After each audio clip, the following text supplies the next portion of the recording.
Pakistan politics में जो है वो मुराद सईद की किताब के बारे में बहुत चर्चा है। अब क्या उन्होंने इमरान खान की मर्जी से लिखी होगी? अफगानिस्तान की जंग के साथ जो जंग है वो पाकिस्तान के फ्यूचर, उसके 25 करोड़ आवाम के मुस्तकबिल और बका का मसला है, जहाँ पे पाकिस्तान तहरीक इंसाफ हो और सोशल मीडिया का पे हंगामा ना हो, ये तो मुमकिन ही नहीं है।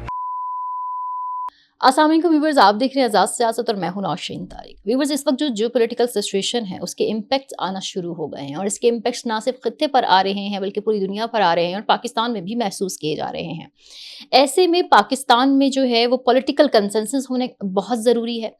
क्या इसमें अपोजिशन हुकूमत का साथ दे रही है और इसके अलावा जो जियोपॉलिटिकल सिचुएशन है वो आने वाले दिनों में किस तरफ उसका रुख होगा, इस पर बात करेंगे। और इन तमाम इनसाइट्स पर बात करने के लिए मेरे साथ मौजूद होंगे सीनियर तज्ज़ियाकार रज़ा रूमी साहब। सर, मेरा आपसे पहला सवाल जो है वो पाकिस्तान के हवाले से और ख़ासकर पिछले कुछ दिनों से जो है पाकिस्तान पॉलिटिक्स में जो है वो मुराद सईद की किताब के बारे में बहुत चर्चा है। मुराद सईद काफ़ी टाइम से मंजर से गायब हैं, रूपोश हैं, लेकिन हमने देखा है कि किसी न किसी हद तक वो कहीं न कहीं पीटीआई से कोऑर्डिनेशन में भी नज़र आते हैं। अब उनकी किताब मंजर आम पर आ गई है जिसमें 2018 से 2022 तक के तमाम वाक़यात का ज़िक्र है। मैं आपसे ये जानना चाहूँगी कि आप क्या समझते हैं कि ये किताब जिसमें जो कुछ तहरीर है, क्या वो 100% सच है और क्या इसमें इमरान खान साहब की राय ली गई होगी, उनसे पूछकर ये किताब लिखी गई होगी? जी, ये किताब के बारे में आप मुझसे पूछ रहे हैं। किताब तो मैंने पढ़ी नहीं, बल्कि जो जो कुछ देखा है ट्विटर पर ही देखा है, और कुछ बस आपको पता है कि जहाँ पे पाकिस्तान तहरीक इंसाफ हो और सोशल मीडिया का पे हंगामा ना हो, ये तो मुमकिन ही नहीं है। तो उस किताब में यकीनन मुराद सईद साहब एक वज़ीर थे उस वक्त, और बड़े करीबी साथी भी हैं इमरान खान के। और यकीनन उन्होंने अपना आंखों देखा हाल लिखा है, और गालिबन उन्होंने अपनी ट्वीट में ये भी लिखा है कि जो कुछ मुल्क में हो रहा है, तो वो चाहते हैं कि लोगों की याद दहानी करवाई जाए कि किस कदर जुल्म और सितम का शिकार वो और उनकी पार्टी रहे हैं। अभी भी मुराद सईद साहब मेरे ख्याल से रुपोश ही हैं, सामने तो नहीं आए, और ये भी किसी को नहीं मालूम कि वो कहाँ हैं। कोई लोग कहते हैं कि तुर्की में हैं, कुछ लोग कहते हैं अफ़गानिस्तान में, कुछ कहते हैं केपी में ही पाए जाते हैं, या शायद बॉर्डर एरियाज़ जो है अफ़गानिस्तान और पाकिस्तान के। अलगरज तरह तरह की थेरीज़ हैं। तो ये तो जब किताब पढ़े इंसान, तो उसी वक्त जब भी उसके ऊपर कमेंट किया जाना चाहिए मेरे ख्याल से, वरना तो ज़्यादती होती है। हमारे यहाँ तो वैसे ये रुझान है कि लोग किताब का टाइटल देख के ही या उसका नाम देख के ही उसके ऊपर तबसरे स्टार्ट हो जाते हैं। आपको याद है कि जब इमरान खान साहब की हुकूमत थी, तो उस वक्त सुहेल वराइट साहब के एक गालिबन कॉलम्स का मजमुआ था, ये कंपनी नहीं चलेगी। तो वो उन्होंने उसको छापा, और उसके जो सरे वर्क था वो एक कार्टून टाइप था, जिसमें कि उस वक्त के आर्मी चीफ जनरल बाजवा सोफे पे विराजमान थे, और इमरान खान वहाँ एक नन्हे से उनके लय पालक की तरह खेल रहे थे, गालिबन की गोद में या ज़मीन पे बैठे हुए थे। तो वो उसके ऊपर बड़ा हंगामा हुआ। अलबत्ता वो सारी किताबें जो है वो उठवा ली गई और दोबारा से छापी गई एक फ़र्क टाइटल के साथ। तो ये हाल मैं इसलिए ये कहानी दोहरा रहा हूँ कि ये कि हमारे यहाँ किस तरह से रिएक्शन होता है किताबों के ऊपर। इसी तरह मोहम्मद हनीफ की किताब जो है केस ऑफ एक्सप्लोडिंग मैंगोज, तो इसलिए किताब पे तबसरा तभी होता है कि जब आप उसको पढ़ें। अब क्या उन्होंने इमरान खान की मर्जी से लिखी होगी? देखिए, ये ज़ाहिरी बात है कि उन्होंने डिस्कस तो किया होगा अपने, खैर बराह रास्त उनकी कोई मुलाकात नहीं हुई जब से खान साहब जेल में हैं, लेकिन जो एलची या मिसरीज मिलते रहते हैं खान साहब को, उनके ज़रिए कोई ना कोई कम्युनिकेशन तो हुआ होगा। और वैसे भी उसमें कौन सी ऐसी कोई बात होगी जो कि खान साहब की बयानिए के मुताबिक ना हो, क्योंकि ये खान साहब का बयानिया ही तो पाकिस्तान तहरीक इंसाफ और उसके हर लीडर का बयानिया है।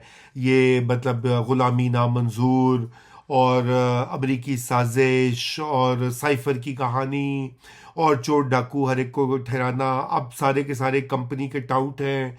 और जो इमरान खान की पे ज़रा तनकीद करे, या भी वो मुशर्रफ बा इमरान नहीं हुआ, तो वो इस्टेब्लिशमेंट का टाउट बन चुका है। ये तो आपको पता ही है, आप सबको, अगर आप सोशल मीडिया देखते हैं या वी लॉग्स की पूरी जो खेप है या खेत है, खेतियां हैं रादर, वो अगर आप देखते हैं तो उनमें तो यही बात बेची जाती है कि इमरान खान का साथ देना सही मज़ामत है और जमहूरियत की हिमायत है। हालांकि ये बहुत बड़ा सवाल पैदा होता है कि क्या खुद खान साहब और उनकी जो पार्टी के जोमा है, क्या वो जमहूरियत पे यकीन रखते हैं? वो जमहूरियत जिसको तक़वियत देने के लिए उन्होंने अपने दौरे इक़्तिदार में कुछ नहीं किया था। तो मेरे ख्याल से ये बहुत सारे सवालात ऐसे आए। उम्मीद है कि इस किताब में इनके कुछ जवाबात होंगे। बहरहाल हम पढ़ेंगे और आपसे दोबारा फिर बात भी हो सकती है। किताब मिल जाए। सही सुना है वो कह रहे हैं, इल्ज़ाम लगाने कि जी किताब बेचने नहीं दी जा रही। तो मुझे तो नहीं पता उसमें क्या ऐसी एक्सप्लोसिव बात होगी जो नहीं पता ऑलरेडी। वो तो ऐसी ऐसी बातें कर चुके हैं और करते हैं अपने ट्विटर हैंडल्स और बाकी से तो अब पीछे क्या रह गया है जो वो किताब को कोई रुकवाएगा। बहरहाल ये इस पर कुछ तफसीलात और मिलेंगी तो फिर ही कोई हतमी राय दी जा सकती है इस मामले पर। सर इसके बाद मेरा आपसे सवाल ये है कि आज जैसे कि पाकिस्तान जियोपॉलिटिकल सिचुएशन है उसके इम्पैक्ट्स आना शुरू हो गए हैं और पाकिस्तान की सिक्योरिटी सिचुएशन भी इस हवाले से बहुत कंसर्निंग है और कौमी सलामती या जो कौमी सिक्योरिटी सिचुएशन है उस पर इस वक्त पाकिस्तान में तमाम स्टेक होल्डर्स का एक पेज पे होना, तमाम ना सिर्फ पूरी कौम का बल्कि तमाम सियासी जमातों का एक पेज पे होना वक्त की अहम ज़रूरत है। लेकिन हम देखते हैं कि पाकिस्तान तहरीक इंसाफ जब भी कोई कौमी सलामती का या मुल्क की मजमूई सिक्योरिटी सूरत हाल पर इजलास होता है या पार्लियामान में कोई इस तरह की बात होती है तो वो उसका बॉयकॉट कर देते हैं। पीटीआई के इस रवैये को आप किस तरह से देखते हैं? जी देखिए, ये बड़ा एक अफसोसनाक मैं समझता हूँ एटीट्यूड है, क्योंकि ये पहली बार तो नहीं हो रहा। अफ़गानिस्तान का मसला भी जब था, पहले टीटीपी का मसला था, अफ़गानिस्तान का मसला था, दीगर और इस तरह के मसाइल हैं जो खारिजा अमूर से या सिक्योरिटी पॉलिसी से ताल्लुक़ रखते हैं, तो उसके ऊपर अपोजिशन की शिरकत जो है वो एक कौमी फरीज़ा होती है। मतलब वो आप किसी पे एहसान नहीं करते। अगर आप जाकर तो एक मीटिंग में बैठेंगे तो वो ये नहीं होगा कि आप शहबाज शरीफ की ज़ात के ऊपर एहसान करें, आप फील्ड मार्शल को कोई फ़ायदा दे रहे हैं। आप अपने मुल्क के लिए जो है अपनी अवेलेबिलिटी दे रहे हैं और जो आपका आइनी मनसब है, आइनी फ़राइज़ है, जो हल्फ है आपने बगैर अगर एक बहैसियत एक MNA या MPA या एक लीडर ऑफ द अपोजिशन वो लिया हो तो फिर आपको उसको निभाना पड़ता है। तो ये बॉयकॉट जो है, ये बॉयकॉट का कल्चर बिल्कुल जिसे इन मामलात में तो समझ नहीं आती। चलिए आप डोमेस्टिक मामलात में आप कह सकते हैं कि आपको शक है कि नैब का कानून बदला जा रहा है कि इमरान खान को उस पर नहीं मिलेगा, इंसाफ नहीं मिलेगा, 27वीं तरमीम जो है वो अदलिया आपके खिलाफ इस्तेमाल होगी, तो अंडरस्टूड बात है। हालांकि आइनी अमेंडमेंट्स में भी आपको वहाँ पे जाके अपनी राय और अपनी रिकॉर्ड के लिए, तारीख के लिए ज़रूरी होता है कि वो रकम हो। देखिए आज अगर जब कॉन्स्टिट्यूंट असम्बली थी 1947 में, उसमें जो तकारीर होती थी पाकिस्तान में और इंडिया में, वो उस वक्त के तमाम लोग जो उस वक्त इत्तेफाक नहीं भी करते थे वो अपनी उनकी बातें कलम बंद है। आज हम उनको देख के बात करते हैं कि जो उस वक्त उस बंदे ने 48 में ये कहा था, 49 में ये कहा था, या 73 का आइन बन रहा था। ये एक अजीब एक कल्चर बन चुका है, मैं ना मानूं, मैंने नहीं बात करनी, और ये आपको पता ही है कि ये कहाँ से आ रहा है। तो मेरा ख्याल है कि ये इस रवैये को बदलना चाहिए, जहाँ पे मुल्की मफाद, रियासत के मफाद का ताल्लुक या रियासत की बका का सवाल आता है। टीटीपी एक रियासत की बका के ऊपर एक सवालिया निशान छोड़ती है। अफ़गानिस्तान की जंग के साथ जो जंग है वो पाकिस्तान के फ्यूचर, उसके 25 करोड़ आवाम के मुस्तकबिल और बका का मसला है। अब अगर ईरान के ऊपर हमले हो रहे हैं इजराइल और अमेरिका के, और कल को वहाँ पे खाना जंगी होती है या वो मुल्क टूटता है या रेफ्यूजीज आते हैं, तो वो पाकिस्तान पे उसका बराह रास्त असर होगा। क्या वो पाकिस्तान जंग करवा रहा है? ये भी प्रोपेगेंडा जो है वो किया जा रहा है कि जी ये जंग हमले हो रहे हैं, उसमें पाकिस्तान भी मुलविस है। सिर्फ लोगों को गलत खबरें और गलत इंफॉर्मेशन दे के उनको उकसाने और भड़काने वाली बात है। मतलब आप किसी हद तक एक लाइन कहीं ना कहीं ड्रॉ करनी पड़ती है। आप जितनी मर्जी तनकीद करना चाहें, लेकिन कुछ ऐसे मामलात फिर होते हैं कि उसके ऊपर आप एहतियात और जिम्मेदारी लाजिम हो जाती है। जी सर अब मेरा लास्ट सवाल जो है वो ईरान इसराइल जंग से मुतालिक है कि ईरान इसराइल जंग ने खत्ते पर अपने इम्पैक्ट छोड़ना शुरू कर दिए हैं। कई संगीन बहरानों ने सर उठाना शुरू कर दिया है। मशयतें जो हैं वो हम देख रहे हैं कि अगर ये जंग जारी रहती है तो कोलैप्स हो जाएंगी। मजमूई सूरत हाल बहुत ख़राब है और कई ममालिक को की मैशियत को बहुत नुकसान पहुंचा है। पाकिस्तान में पेट्रोल प्राइसेस जो हैं वो बढ़ चुके हैं।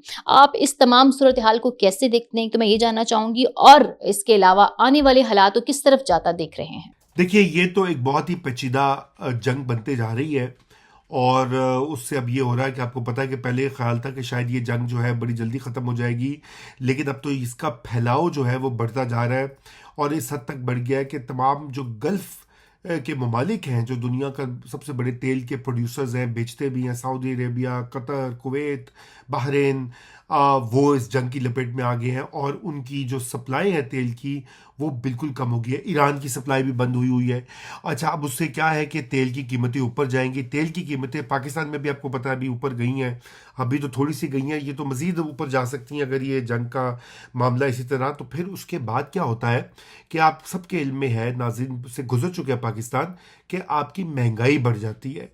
हर चीज़ की महंगाई, खाने पीने की अजनास हों, सब्जियां हों, जो माल बाहर से आ रहा है जो वो उसकी कीमत बढ़ जाती है और ये एक बहुत बड़ा चैलेंज है पाकिस्तान के लिए। अच्छा, दूसरा जो प्रॉब्लम है वो ज़र मुबादला का है कि जो रेमिटेंस या ओवरसीज़ पाकिस्तानीज जो पाकिस्तान घर पैसे भेजते हैं, अगर गल्फ़ वाली मईशतें जो हैं वो स्टॉल हो जाती हैं या वहाँ से लोगों को फारिग किया जाना शुरू हो जाता है, तो फिर ज़र मुबादला पे भी असर पड़ेगा।